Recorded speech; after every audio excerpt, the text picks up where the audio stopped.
నాట్లు పడ్డాయి. పిండి కట్టెలకు తిప్పలైతదేమోనని ఆన్నో ఇన్నో అప్పో సొప్పో గుంజుగొచ్చి ముందుగానే దొరికిన కాడికి పిండి కట్టెలు తెచ్చుకున్నారు రైతన్నలు.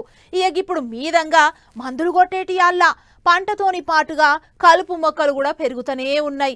కైకిలొల్ల కోసం పోతే కూలి పైకం ముందుగాలిస్తేనే వస్తామంటుర్రట. చేతుల పైసలు లేదెట్లా అనుకుంటున్న రైతన్నలకు తెలంగాణ సర్కార్ సల్లటి మాట చెప్పింది.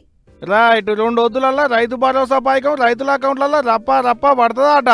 ఈ మంగళవారం నాడు అంటే ఈ నెల 17వ తారీఖు నాడు రైతుల సెల్ ఫోన్లు టింగు టింగు అని మోగుతాయి. ఇక ఇంతకు మునుపు ఎకరాలను బట్టి 9 రోజులలో వేసిన గవర్నమెంట్ వాళ్ళు ఈ పాలి అట్ట కాకుండా రైతులందరికీ ఒకటే పాలి ఒకటే నాడు రైతు భరోసా పైకం రైతుల అకౌంట్లలో వేయాలని డిసైడ్ అయిందట.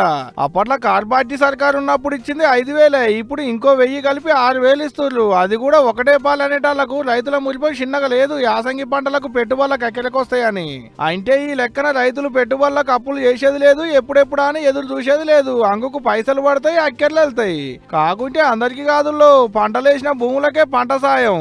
గుట్టలకు, రియల్ ఎస్టేట్ వెంచర్లకు, ప్లాట్లకు, పడవబడ్డ భూములకు, బండబోళ్లకు, బీళ్లకు, పెట్రోల్ బంకుల జాగలకు, ఫంక్షన్ హాళ్లకు, ఇటుక పట్టీలకు రైతు భరోసా రాదు. మరి పొలం దున్నినోళ్లకు, దమ్ము చేసిన వాళ్ళకు, ఏదో ఓ పంట వేసిన వాళ్ళకు, సాగు భూములకే సర్కారు ఇచ్చేటి సాయం అందేది. ఈ లెక్కలన్నీ చెప్పునియ్యాలని అధికారులకు ఆర్డర్లేస్తే గా లెక్కలని తీసి ఎవరెవరికి సాయం అందియాలనేటి లెక్కలని సర్కారుకి అందించారట కూడా అధికారులు ఇప్పటికే. అంటే ఇక రైతుల అకౌంట్లలో పైకం పడు ఒక్కటే ఆలస్యం ఉందన్నట్టు.